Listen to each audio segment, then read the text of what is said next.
Today's recorded lecture is about the chapter "And Yet," distinguishing what you say from what they say. So why is this important? Why does it matter if we distinguish between what you or I, as the writer says, as opposed to what they say or the people that I am reading? Well, it is very important to be able to clearly distinguish between your words and ideas versus somebody else's words and ideas. This isn't just for issues of plagiarism, or, as we know, if we aren't clear, sometimes others' words and ideas sound like or are presented as our own and become issues of plagiarism. But as you can kind of see from the graphics here, that both of these things together result in a completed picture. So much like the sun during the day and the moon during the night, together it makes up a full 24-hour cycle. So they're both equivalent. They're both very important within their contexts, but they are very clearly very, very different. So we might want to think of our ideas and somebody else's words and ideas in very similar terms, that they both have their value, they're both very important within certain contexts, but they also are very clearly different than each other. So there are two ways also we can do this. We do this in texts that we are reading, but then we also do this in writing, in text we are writing, essentially. So what are some things we might want to look for in reading that would signal this difference between somebody else's words and ideas versus the writer? So when we're in reading, it would be typically another writer is discussing their opinion versus somebody else's. So it can get a little confusing, and that's why we need to look for in-text signals.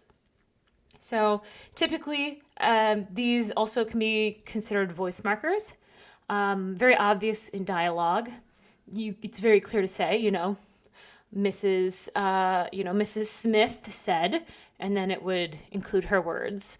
And then it would say, well, Mr. Smith replied, and then it would show his words. So that's one very obvious text signal of who is saying what.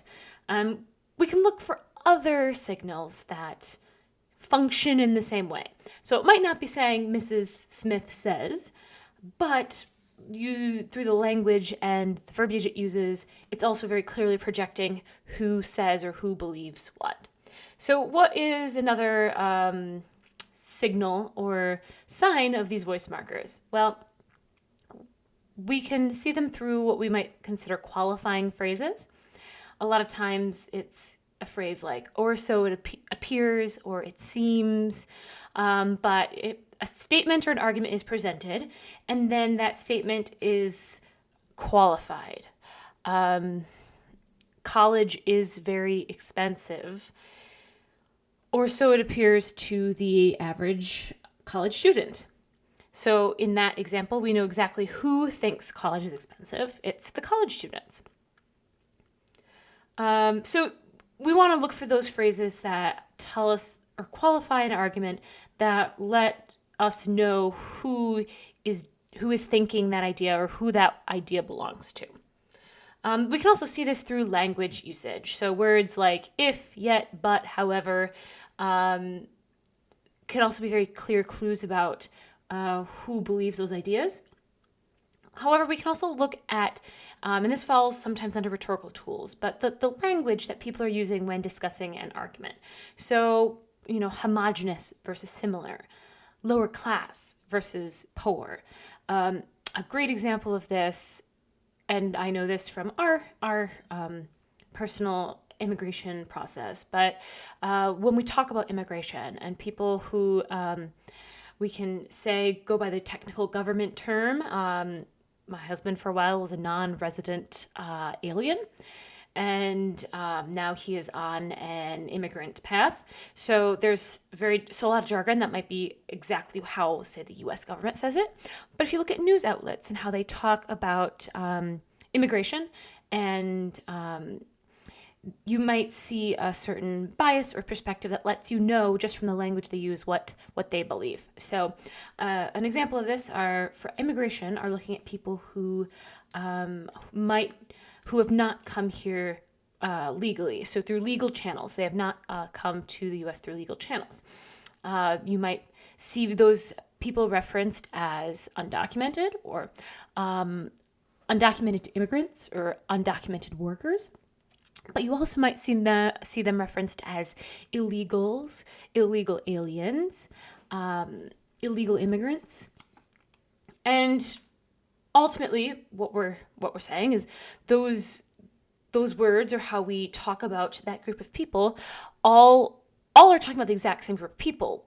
However, you can know somebody's perspective or beliefs or arguments based on the words and the verbiage they use. So I typically use immigration because it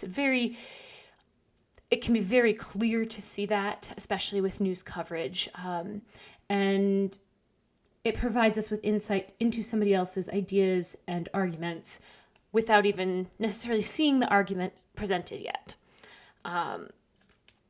So that is something to watch out for in reading. If you're reading an article, say if it was about immigration, to check what language they're using, and that if there's any bias or opinion in the types of language being used. Another great way to see who is saying what is through parallelism. This is typically found in pairs of information. So if we think back to our discussion on the information pairs, or they say paired with what I say, this is very similar to that. So this would be a pair, maybe a paragraph or a sentence where it says certain people agree with this argument, and the next paragraph would be certain people disagree with this argument. So we might see information paired in that way to present, well, group A believes A and group B believes B. And that kind of parallelism very clearly helps us to view who is saying what. We also want to look at tone.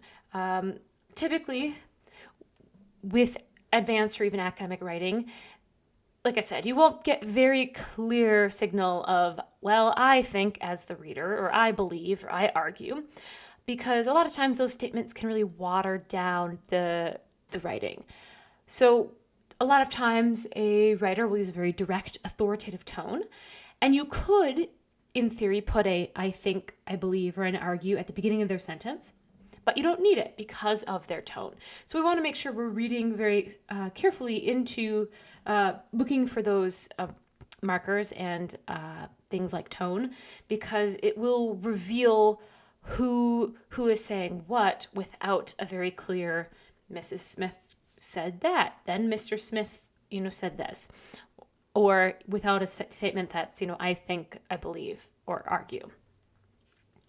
And then, like I said, if we have a conversation or, our Mr. and Mrs. Smith example, the use of quotations are a very clear signal that ideas are not native or are not that own writer's ideas. So we frequently want to watch the use of quotation marks because that helps us designate who thinks or believes what on a certain topic. And we also want to use quotation marks the same way in our own writing. We don't want to be using quotation marks for snarky comments or other things, other markings. We want to specifically use quotation marks for when we are referencing somebody else's ideas or words. It's very important to note that even if an author is presenting an argument or summarizing an argument, that does not mean that is that person's belief. The Goldsmith article Go Ahead, Waste Time on the Internet is a great example of this because Goldsmith presents informational pairs. He first says, here's what they or anti-internet supporters believe. And then here is my counter. Here's what I think, which is a more pro-internet stance. Just because he's summarizing the anti-internet perspective, that's not his perspective, because then he presents his after. So we have to also watch out, because sometimes an author might be sarcastic or tongue-in-cheek, and they're presenting an argument or summarizing a form of an argument that does not actually reflect their own belief. So keep that in mind when we look at other people's writings and what their actual arguments are. So now that we've practiced looking for these text signals in theory and reading, we should be able to hopefully clearly mark these in our own writing. And besides what we talked about in reading and hopefully being able to mirror some of that in our own writing, there's also a few other things we want to discuss. So in particular, the use of the notorious I. I has become a little more fluid, a little more subjective in academic writing. It's more encouraged. However, we want to make sure that these I statements are used intentionally for well-supported arguments. So like I mentioned with the previous slide in reading, sometimes it's very clear through an author's tone that this is what they believe. They don't need an I statement because it's very clearly communicated through the tone. This is what I, the writer, believe. So we want to make sure we are using the same principles as well. We don't want to be watering down our argument with a lot of, well, I think or I believe Goldsmith thinks this. I know, or I believe, I think, I argue. A lot of times we throw in these sentences to qualify what we're writing as our own thought and belief. But what it leads to is typically overuse and then a monotonous sentence structure. So, I believe that using voice markers in writing is important. I think that everyone should know how to use them. And I like to think that we all will use them eventually. I don't need all of those I statements because, as it's clear from our textbook, I'm not the only one saying this. So we can, instead argue through a strong authoritative tone that voice markers are incredibly important. Students should learn how to use them, especially for academic writing. And I think it really enhances or advances a student's writing. So I removed 2 I statements. The sentence flow or sentence structure worked better than what it was previously with the kind of monotonous I think, I believe, I know. But I still did use an I statement when it came to my important, unique argument. So we want to make sure with the use of I, it is very intentional for arguments that are niche to our arguments, our ideas. If a lot of people also believe this argument, there might not be a need for an I statement, but if you are changing or qualifying or making a very advanced argument, we can use I statements very effectively. We also want to talk about voice identifying templates. Our book has a number of them to help us not only identify them in writing, but specifically for our own writing. There's a number of templates we can use to very clearly show who is saying what or who is arguing what. So we want to make sure that we are aware of those and can hopefully use them in our own writing. And then one more trick or another trick to identify who is speaking is not only looking at these voice markers, which our book gives us templates for and help embedding into our own writing, but we also want to look at embedded references. And these references help us to be concise and not interrupt the flow of ideas or the sentence more than necessary.